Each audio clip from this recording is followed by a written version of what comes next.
name right, So Steven? yeah. Oh, getting back to what you were talking about as far as having an older man, um, Mhm. I'm starting to think that maybe that's not really the recipe for it either, because I have dealt with older men, and they seem to bring the same amount of drama as younger ones. Actually, some even a little bit more. So I'm not exactly sure if that is like the recipe for, success in this whole thing anymore. Because it seems like the Well, I maturity mean, level is I mean, kind of going down a little bit in this day and age. yeah, I mean, there's exceptions. There's always exceptions to the rule. But I mean, I know the 30-year-olds I know that's ready to get married. I know a lot of men that's ready to get married. Um, I think what it is if they don't want to deal with you, then they're gonna treat.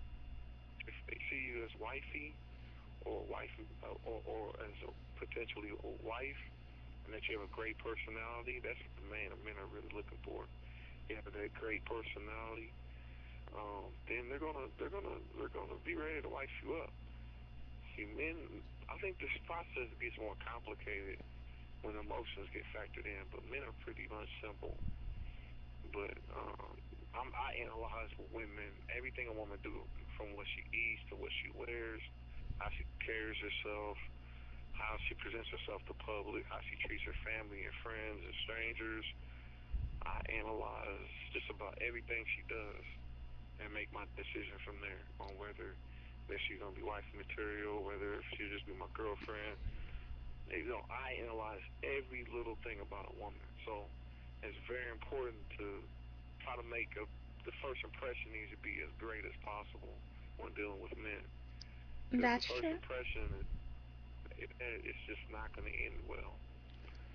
Now, Um, as far as and, um, with women with with issues, I feel like, you know, a lot of the women that have some level issues, I'm not talking about something that's completely certifiable, but you know, a lot of us, we have an opportunity, that's an opportunity for you to get someone who, has some experience with some of life struggles, but also knows how to kind of they're trying to move forward past it. And that's not the opportunity, if there are other men listening out there tonight, to not just take that as, that's my next booty call. That could be the one that you could really settle down with, because those women are, they have real seated goals of what they want as far as relationships. A lot of women, they don't really have a lot to offer, because they just don't understand a lot about life. And I feel like a lot of women out here today just don't have a very matured outlook on a lot of things. And these women who have dealt with different issues and who know some of life's difficulties can really be someone who could be a real soldier in your corner, if you can, be a supportive force in their lives. yeah, you're right. You're right. And that's one of the biggest problems is because a lot of men are dealing with three, four, and five different women at the same time. A lot of men are players, and especially the super successful men. And people don't have to understand that your thug is not really true player out there. It's the super successful man. Mhm. So you have to set yourself apart from all the competition. You have to be different than everybody. That way he will like, you know what? She's more special than dealing with any other woman I ever dealt with. And he'll shut those women out of his life and focus on you. Cause and that's what people don't understand. Men approach this differently than women. Men are dealing with a lot of different, especially black men. They're dealing with all these women coming up on us, especially if we have our stuff together. Mhm. So a lot of competition, and what happens is a man is looking for an exceptional woman. He wants to try to auction himself off to the best possible catch. Um, Even though a lot of these marriages are ended in divorce, so they're obviously not picking the right one. But um, it's men approach it differently. I think men are really open to the best possible fish in the sea, and so because a lot of men I know dealing with a lot of different women, so it's very very difficult um, to compete. But if you set yourself apart, you have that great personality. You don't be giving up sex too fast. You come off as a respectable woman. You can cook. You can. You're spiritually educated, and that's big too. A lot of women are not spiritually educated as far as biblically. If you come off as different, you don't mind, paying for the first date to set yourself apart. Do different things to set yourself apart.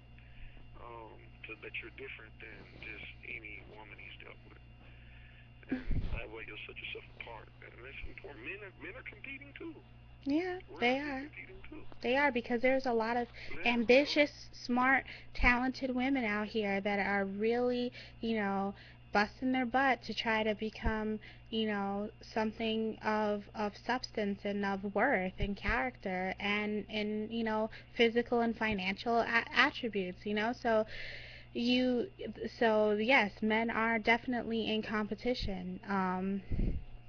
And women are definitely in competition. They know it, but I just really want to just break down the walls. But while I'm saying that, and there's 7 more minutes left to the show on here, just to let you know that I am gonna continue to extend the show on my second show, the SGTV Extended, and you can call in at 424-220-1851 in about 7 minutes.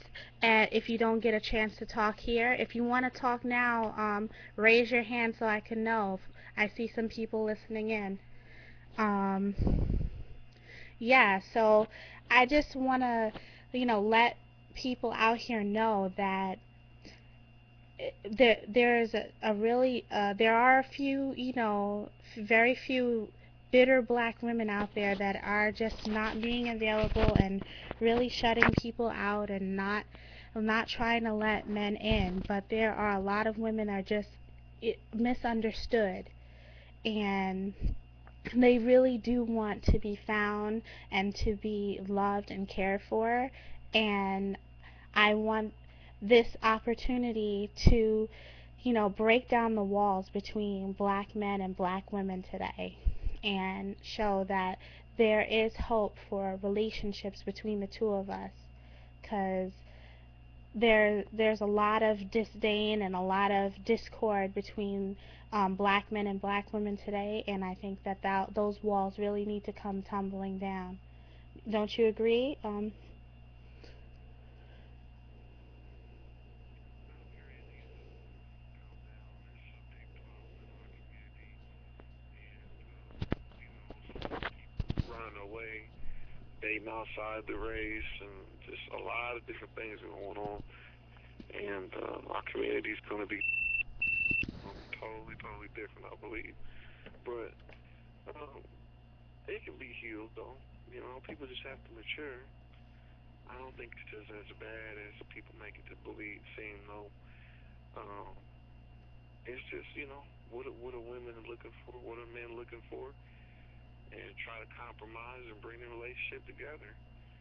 And because everybody's got this a big list. I know you've got one too.